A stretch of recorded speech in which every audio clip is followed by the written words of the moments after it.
Melangsungkan akad nikah di gedung mungkin sudah biasa, apalagi di rumah. Nah, di Magelang, Jawa Tengah ada pernikahan massal unik di mana prosesi ijab kabul pernikahan digelar di atas motor trail.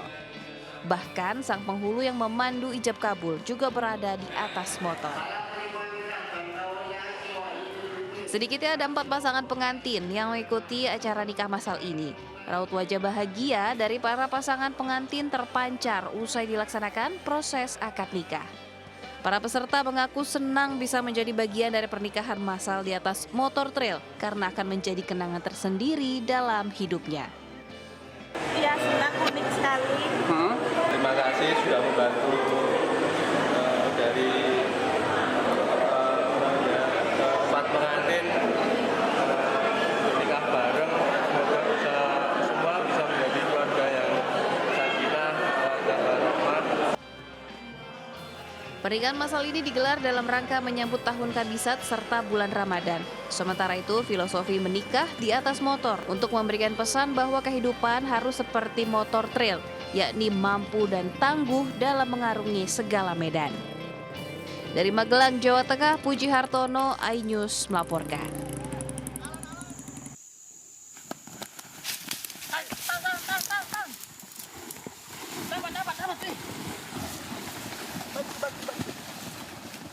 Warga Kecamatan Pangkalan Lada, Kabupaten Kota Waringin Barat, Kalimantan Tengah ini terbilang nekat. Dengan tangannya sendiri, ia mampu menjinakkan buaya liar yang sering meneror masyarakat setempat. Buaya berukuran sekitar 2 meter itu berhasil dijerat saat sedang tertidur pulas di daratan tak jauh dari Sungai Biru, Desa Pangkalan Dewa, Kecamatan Pangkalan Lada. Tak hanya meresahkan, kemunculan buaya ini juga turut meneror sejumlah karyawan yang berada di sekitar lokasi. Saat dikonfirmasi, Kepala Balai Konservasi Sumber Daya Alam atau BKSDA, Seksi Konservasi Wilayah 2 Pangkalan Bun menegaskan buaya hasil tangkapan warga sudah diserah terimakan dan kini sudah dilepaskan ke habitatnya yakni di Suaka Marga Satwa Sungai Lamandau. Laporan dari masyarakat mancing gitu ya, ternyata ada penampakan buaya jenis buaya muara. 1 ekor ya, salah satu jenis buaya memang termasuk terganas di Indonesia. Meski terbantu, namun pihak BKSDA tetap menghimbau warga untuk aktif menghubungi petugas terlatih jika melihat dan menemukan penampakan buaya. Hal ini untuk mencegah potensi perlawanan dari buaya yang masuk kategori hewan buas. Dari Pangkalan Bun, Kabupaten Kota Waringin Barat, Kalimantan Tengah, Sigit Zahwan Pamungkas, iNews melaporkan.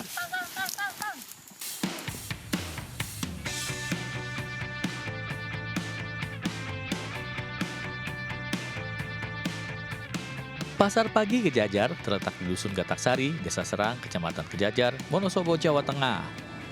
Sensasi pemandangan pegunungan yang indah menjadi pesona Pasar Kejajar dibanding dengan pasar-pasar lain. Dengan latar belakang Gunung Sindoro, tak salah kalau pasar ini dijuluki memiliki pandangan terepik di Jawa Tengah. Selain itu, para pedagang menggelar dagangannya di bahu jalan sepanjang jalan arah Wonosobo menuju Dieng. Para pembeli bisa berinteraksi dengan pedagang yang menjajakan beragam komoditas pokok seperti cabai, bawang, sayur mayur, hingga daging. Selain itu, pasar yang buka sejak pukul 3 pagi hingga 11 siang ini menjual aneka makanan tradisional khas Wonosobo. Ya, karena di sini dekat rumah, terusan juga pemandangannya juga indah, terusan bisa lihat Gunung Sindoro setiap hari, udaranya juga sejuk. Pasar Pagi Kejajar menjadi idola para pembuat konten untuk mengabadikan aktivitas jual beli dengan pemandangan yang indah. Nah, jika Anda sedang wisata ke Dieng, pasar ini menjadi destinasi wisata yang wajib dikunjungi. Dari Wonosobo, Jawa Tengah, Didik Dono Hartono, iNews melaporkan.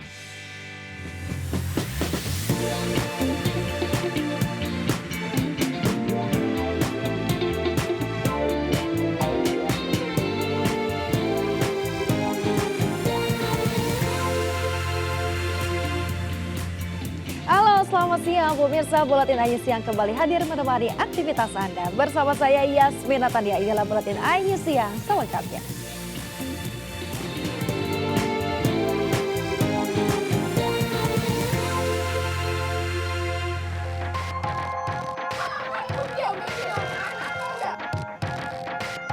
Artis Tamara Tiasmara menjalani adegan demi adegan dalam rekonstruksi kasus pembunuhan anaknya di Mapolda Metro Jaya kemarin. Setidaknya ada 13 adegan yang diperankan Tamara dan tersangka Yuda Arfandi yang merupakan kekasihnya. Tidak hanya di Mapolda Metro Jaya, rekonstruksi juga digelar di tempat kejadian perkara di kolam renang Palem, Jakarta Timur. Total ada 102 adegan yang diperagakan di lokasi ini. 69 diantaranya merupakan penenggelaman korban oleh tersangka. Saat rekonstruksi, tersangka sempat mengelak telah mengecek CCTV di kolam renang sebelum melakukan aksinya.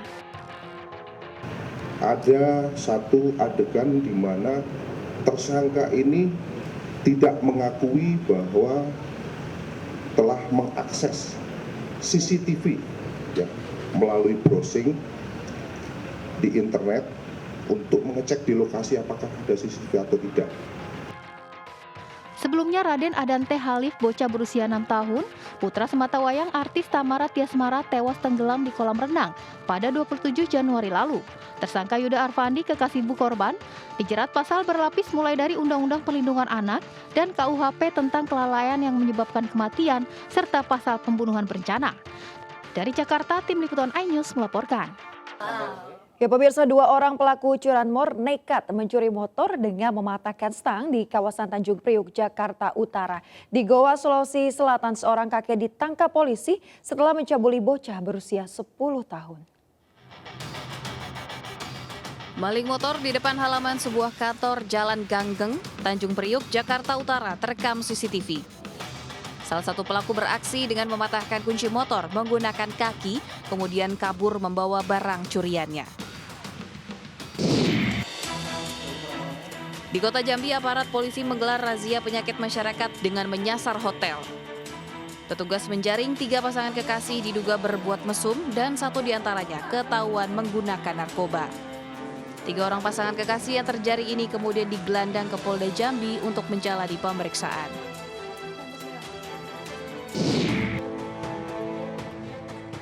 Seorang kakek diduga pelaku pencabulan diringkus aparat Polres Goa, Sulawesi Selatan.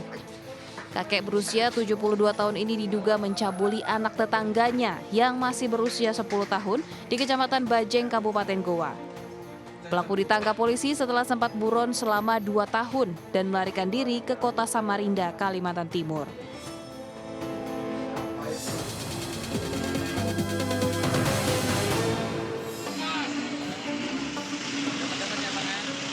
Gudang penimbunan bahan bakar minyak ilegal di Jalan Pangeran Tirtayasa, Campang Raya, Kecamatan Sukabumi, Bandar Lampung terbakar hebat.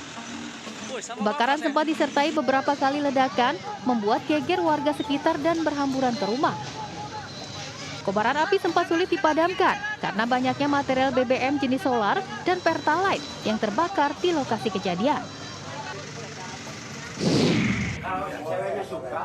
Majelis Ulama Indonesia atau MUI menilai video konten pengajian boleh bertukar pasangan yang viral di dunia maya bukanlah suatu hiburan melainkan mengarah pada pelecehan terhadap agama yang dapat menimbulkan keresahan.